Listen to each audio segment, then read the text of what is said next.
Ils ont échappé à la mort. Et ont vu des amis se faire torturer, enlever ou tuer, alors qu'ils étaient simplement venus danser.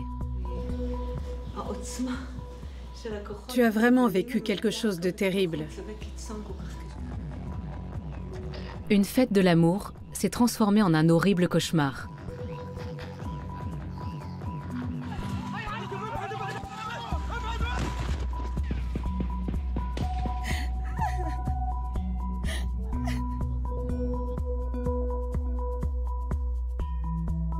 Plus de 350 festivaliers sont morts.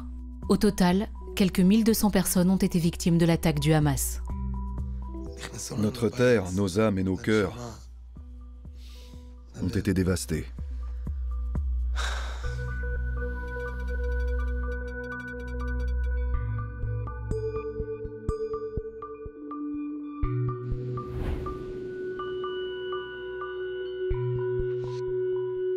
Tomer fait partie de la scène rave et électro depuis 2 ans.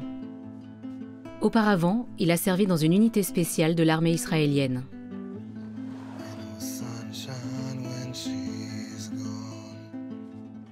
Je suis allé à ma première soirée peu de temps avant la fin de mon service militaire.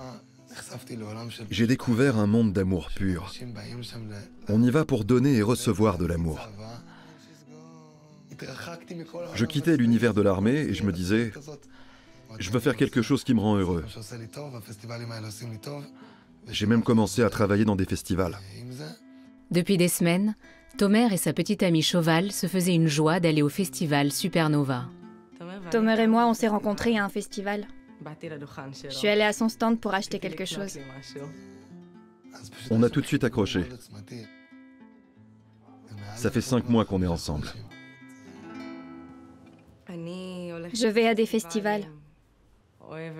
J'aime les gens, la musique. Pour moi, les lieux de ces soirées sont sûrs. Ce sont des refuges, des endroits remplis d'amour. Le vendredi 6 octobre 2023, des milliers de jeunes venus d'Israël et du monde entier se retrouvent au Festival international de musique Supernova dans le sud du pays.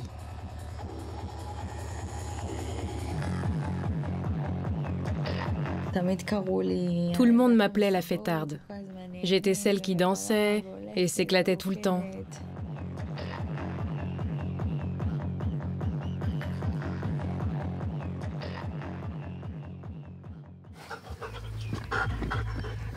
Miral avait rendez-vous avec un groupe d'une 50aine d'amis au festival.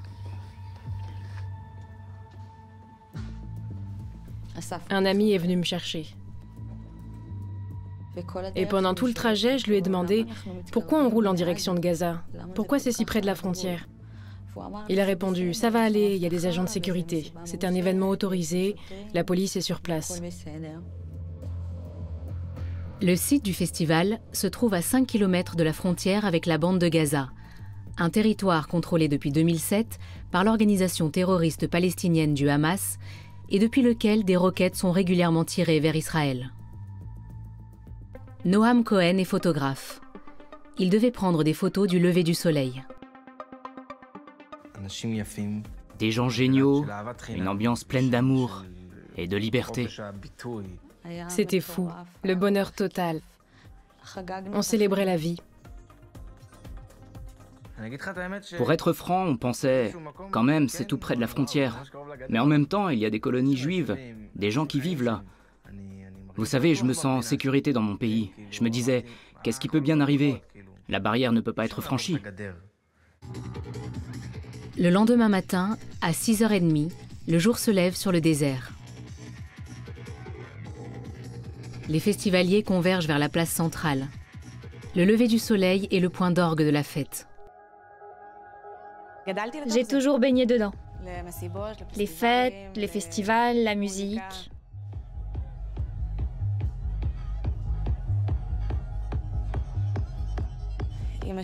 Ma mère a passé presque toute sa vie dans le milieu des soirées trans. On est inséparables, on s'amuse beaucoup.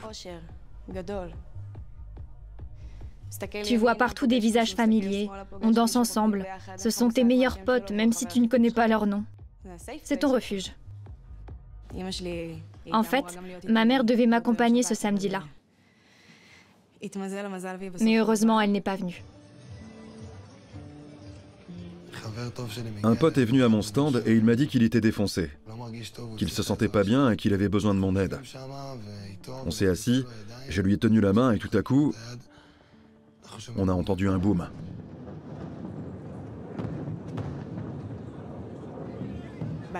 Au début, on s'est dit naïvement, un feu d'artifice au lever du soleil, génial.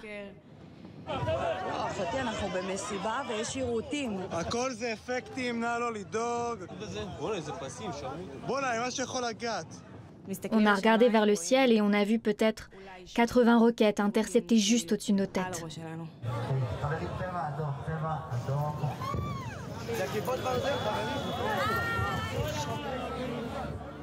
Tout le monde a confiance dans le dôme de fer. Le système israélien d'interception de roquettes, considéré comme l'un des plus efficaces au monde. On a pensé, c'est une situation qu'on connaît, on vit dans un pays où ce genre de choses arrive tout le temps. Ce sera sûrement terminé dans quelques minutes. Conformément à la réglementation, la musique s'arrête et les festivaliers sont invités à partir.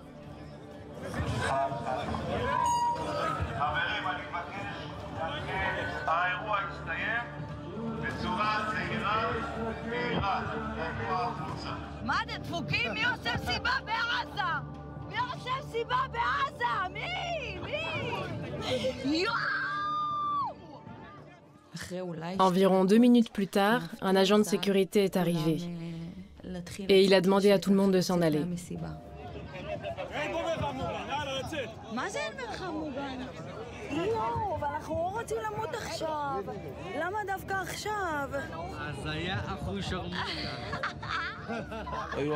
Beaucoup de gens sont restés dans l'espoir que la fête continue. Moi, j'ai compris qu'elle était terminée.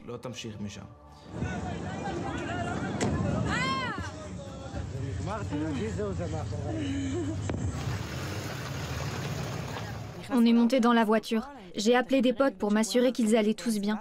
Je leur ai envoyé l'adresse de l'appartement d'un ami à Tel Aviv où on devait se retrouver pour se remettre de toute cette frayeur avant de rentrer chez nous. On est arrivé sur la route principale et on a tourné à droite.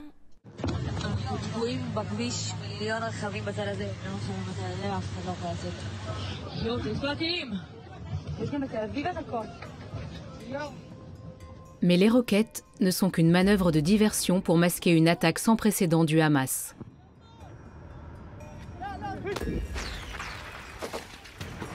Des milliers de terroristes armés de mitrailleuses, de grenades et de lance-roquettes franchissent la barrière frontalière à des dizaines d'endroits.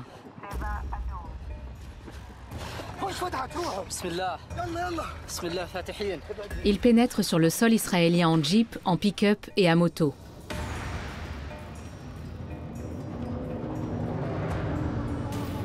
Leur plan consiste à prendre des dizaines de villages et à occuper des carrefours stratégiques pour empêcher l'armée israélienne d'envoyer des renforts.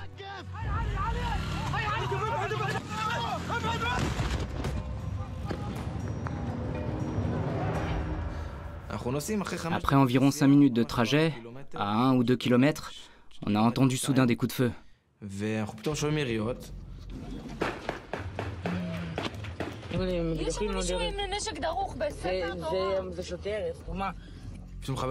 Mon ami m'a montré du doigt l'individu, quand des hommes ont surgi des buissons et sont mis à tirer sur nous.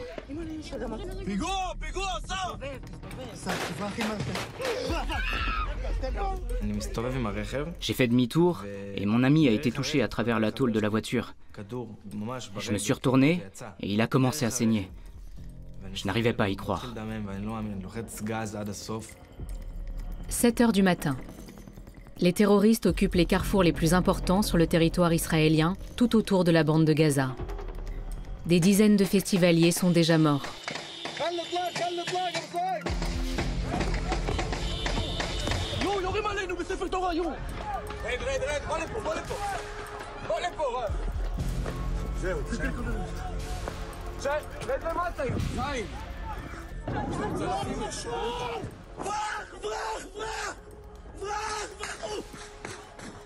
Une demi-heure plus tard, les combattants du Hamas atteignent le site du festival. Des milliers de personnes se cachent sous les tables, dans les tentes, les poubelles ou les toilettes.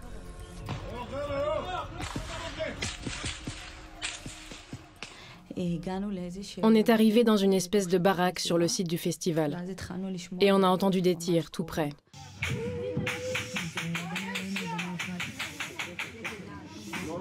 Deux agents de sécurité ont regardé à la fenêtre et ils ont dit que les terroristes se rapprochaient de plus en plus. Quelqu'un tenait fermement la porte et brusquement, ils ont essayé de l'ouvrir de l'extérieur. Ils ont tiré quelques coups, mais personne n'a été touché. Ensuite, le calme est revenu.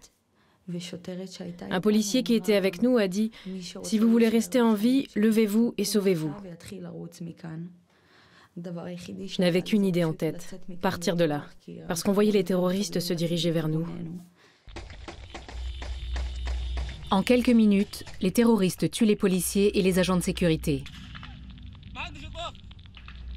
Puis ils poursuivent leur chemin pour abattre tous ceux qui se trouvent encore sur place.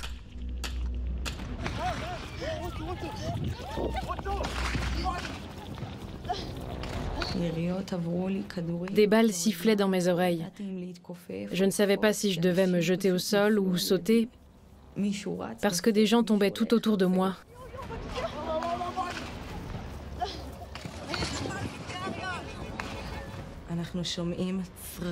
On entendait des cris qui se rapprochaient. On voyait des gens courir, tomber, se relever. Ils étaient paniqués et couraient aussi vite qu'ils pouvaient pour sauver leur peau. Puis on a vu deux quads passer près d'eux et tirer dans le tas. Sans regarder autour de moi, j'ai pris la main de Shoval et on a couru vers la rivière.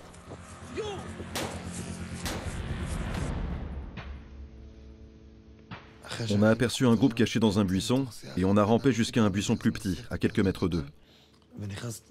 Puis un type est venu vers nous, il avait pris de la MDMA. Il faisait un mauvais trip et essayait de comprendre ce qui se passait.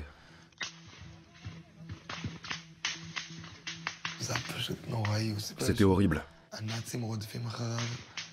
Il disait que les nazis le poursuivaient et qu'on devait creuser un trou pour se cacher. On a entendu des salves de mitrailleuses. Beaucoup. Beaucoup. À ce moment-là, deux autres personnes nous ont rejoints, dont une fille en crise de panique.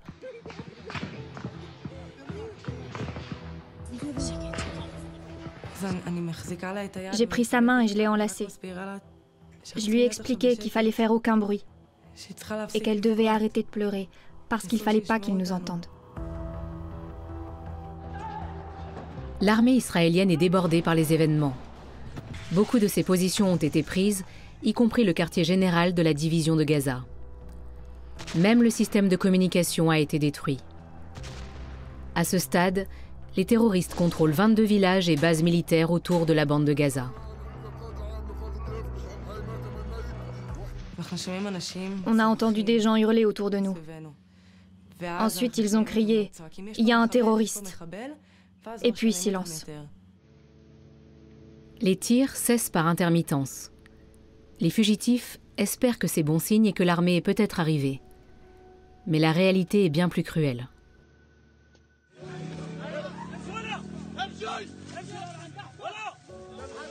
Les terroristes kidnappent des festivaliers. Des dizaines d'entre eux sont emmenés dans la bande de Gaza.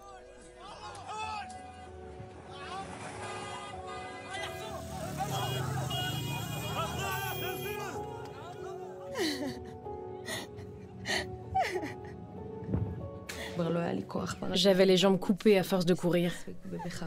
J'étais en panique, je tremblais. Et tout à coup, une voiture est passée. Le type a dit « Ceux qui veulent peuvent monter, je pars ».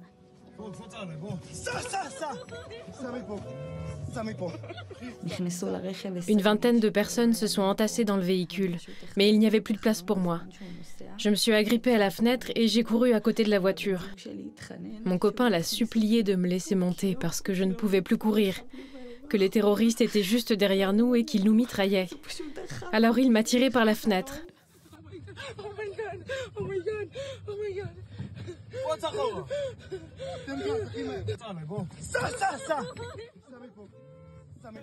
Et là, un pick-up s'est arrêté devant nous. Des terroristes en sont sortis et nous ont tiré dessus. Donc on a tous sauté du véhicule et on a couru dans les champs.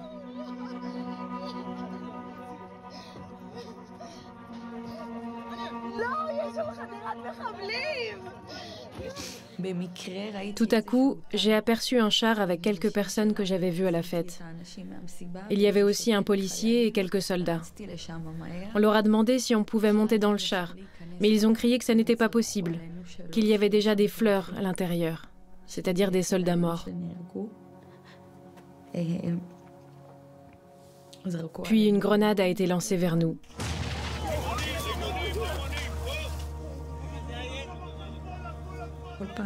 On tournait en rond parce qu'ils nous encerclaient. J'ai été touchée à la jambe et je me suis pris des éclats de grenade. Je ne pouvais plus bouger et je voyais les terroristes avancer dans notre direction. Ils n'arrêtaient pas de tirer sur nous. Un type avec une arme est arrivé et il a pris la situation en main. Il m'a calmé en disant « L'armée est en route, il n'y en a plus pour longtemps, 10, 15 minutes. » Mais une heure est passée, puis une autre, puis une autre. Au total, ça a duré 6 heures.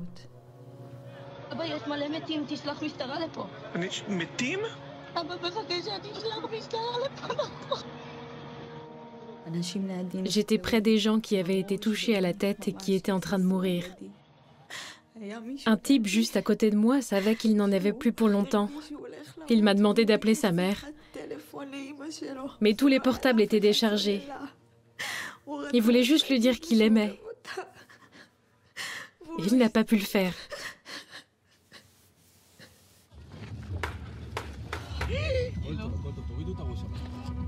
Les gens courent le long de la route principale, à la recherche de l'un des abris disséminés dans tout le sud d'Israël pour se protéger des tirs de roquettes.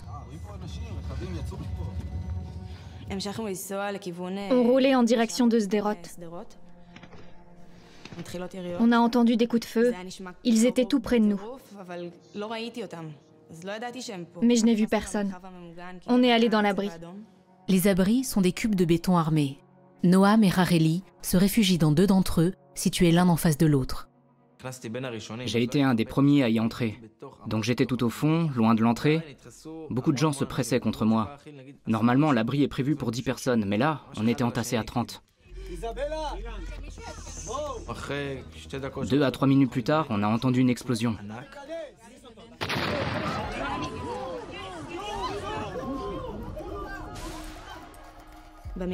Les terroristes lançaient des grenades dans l'abri situé en face, où se trouvaient mes amis. Ils balançaient des grenades à fragmentation. Les gens étaient pulvérisés. Je me suis jeté au sol et j'ai rampé sous les morts. J'ai dû me couvrir de cadavres pour survivre. Un terroriste est entré et il s'est mis à tirer en criant « Allah Wakba ».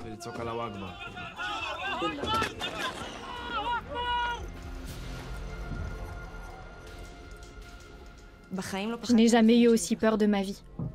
Je me suis demandé si je devais pas envoyer un message à ma mère. Je n'ai rien fait. À chaque fois qu'une grenade explose, tu te dis « la prochaine sera pour toi ». Tout ce que je voulais, c'était retourner chez maman.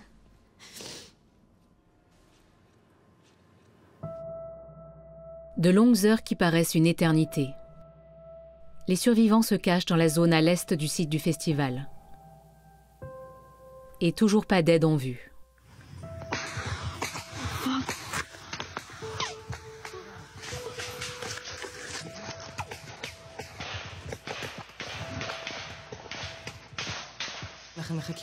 On attendait le moment où les tirs s'arrêteraient pour prendre la fuite. Mais ils ne s'arrêtaient pas. Au contraire, ils se rapprochaient. La seule chose qui m'aidait à garder mon calme, c'était de regarder dans les yeux de Shoval et de lui dire que tout allait s'arranger et qu'on sortirait de là vivant. On fait ça souvent.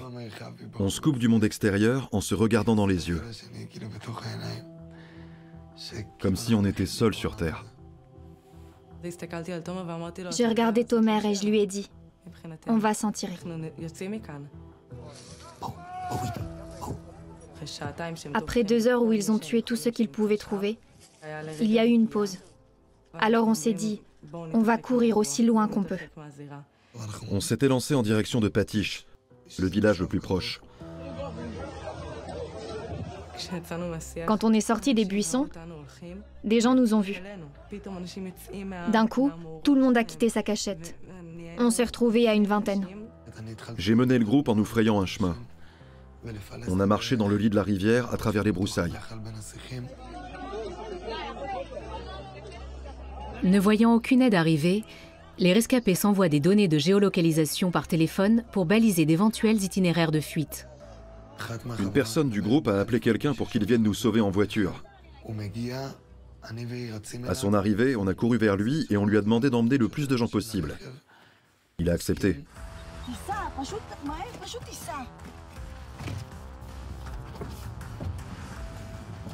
Les parents qui ont reçu un appel de leurs enfants partent les chercher, ce qui s'avérera fatal pour certains d'entre eux.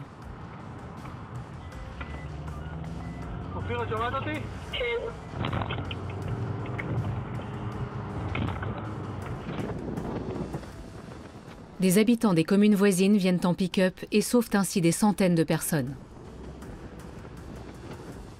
Le calme est revenu pendant 10 minutes. Ça m'a paru une éternité. Ils croyaient sûrement que j'étais mort. Moi aussi, parce que je bougeais pas. Puis ils sont partis.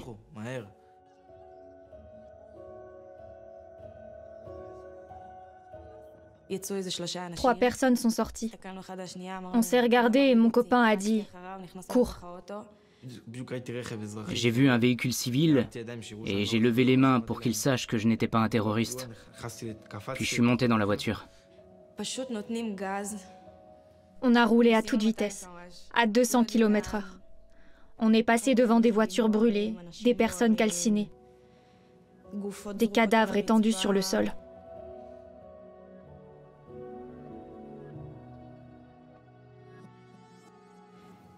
On s'est dirigé vers Beit Kama. On roulait à plein gaz parce qu'on avait peur qu'ils tirent sur nous. J'ai passé la tête par la fenêtre et j'ai crié « On est juifs, on a besoin d'aide ». À midi, près de 6 heures après le début de l'attaque, les premiers soldats arrivent enfin sur le site du festival.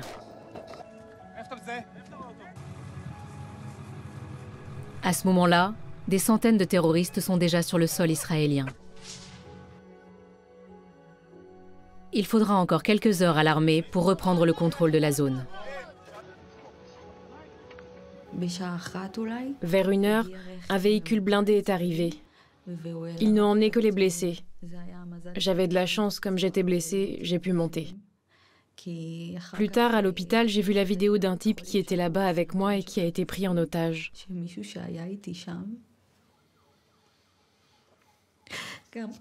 Même ici, chez moi, je dis encore « Ferme la porte, ferme-la pour qu'il ne rentre pas ».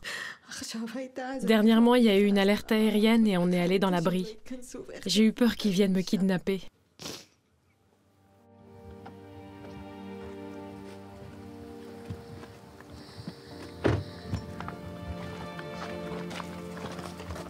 10 jours après l'attaque, Michal ose encore à peine sortir de chez elle. Une amie propose des thérapies pour les personnes traumatisées. Elles ont lieu dans un centre équestre où la jeune femme se rend aujourd'hui pour la première fois. Je ne peux pas monter à cheval à cause de ma blessure. Tu n'y es pas obligé. Tu peux simplement le toucher et le brosser.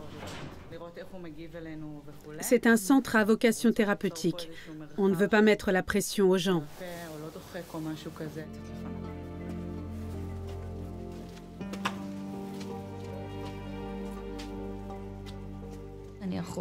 Je suis auxiliaire vétérinaire. J'aime les animaux. Les soigner m'aide à reprendre des forces.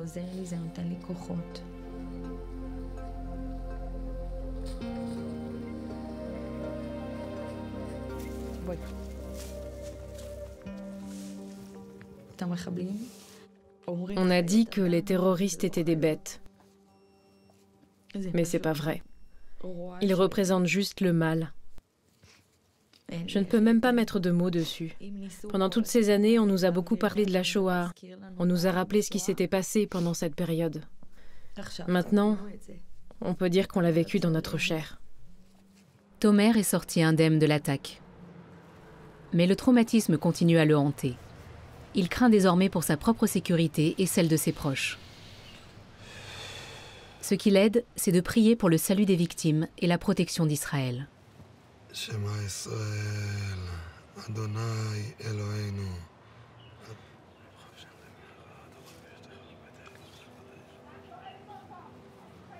Hine lo yanum velo yishan, shomer Israël. Cheval et moi, on est allés chez mes parents. J'ai couru à l'étage et j'ai pris tout ce que j'avais comme équipement de combat. Munitions, gilets pare-balles. J'ai enfilé un uniforme que j'ai gardé sur moi pendant 3 jours. Cheval m'a pris les mains et m'a demandé de me calmer. Elle a dit « Respire s'il te plaît ». Et j'ai répondu « Et si jamais les terroristes franchissaient la porte, là, maintenant ?» Le plus important, c'est de savoir comment protéger ma famille.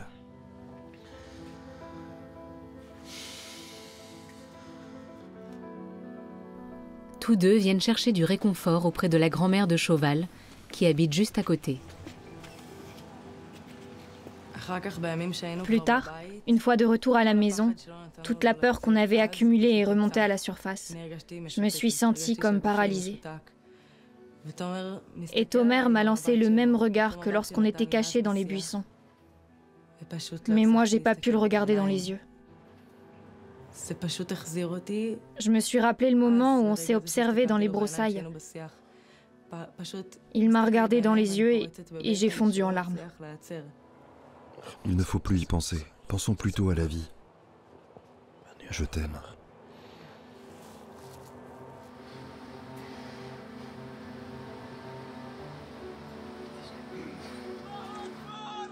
Mais tout le monde n'est pas hors de danger.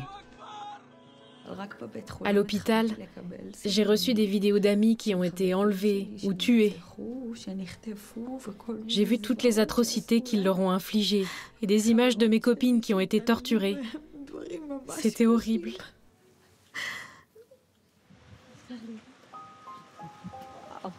Je suis contente de te rencontrer enfin en vrai.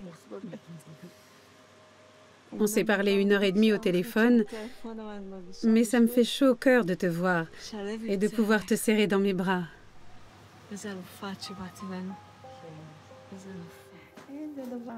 Miral est la seule survivante de son groupe. Tiens-le contre la joue et sens l'énergie qu'il dégage.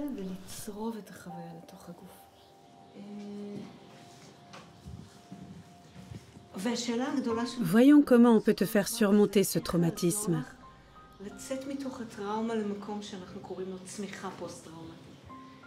Les cartes doivent l'aider à parler de ce qu'elle a vécu. Sur celle-ci, il est écrit « Vaincre la peur ».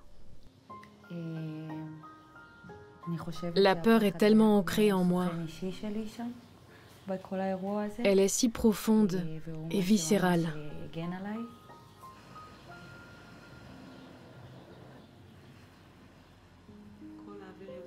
Je pense qu'il faudra du temps, mais je finirai bien par reprendre pied. Noam a toujours du mal à comprendre ce qui lui est arrivé. Il est l'un des rares à avoir survécu à l'attaque à la grenade dans l'abri.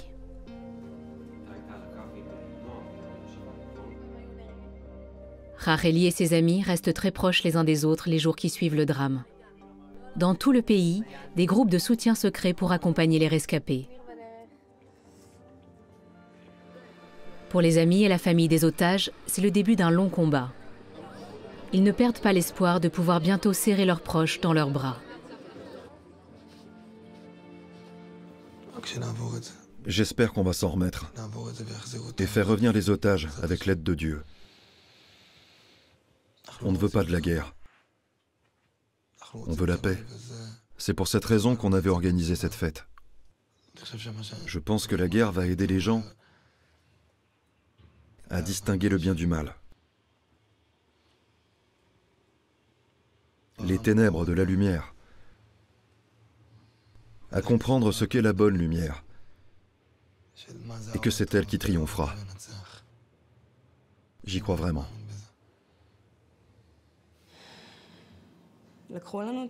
Ils nous ont volé l'endroit qui était censé être le plus sûr. Ceux et celles qui ont survécu sont marqués psychiquement et je pense qu'ils s'en remettront jamais totalement.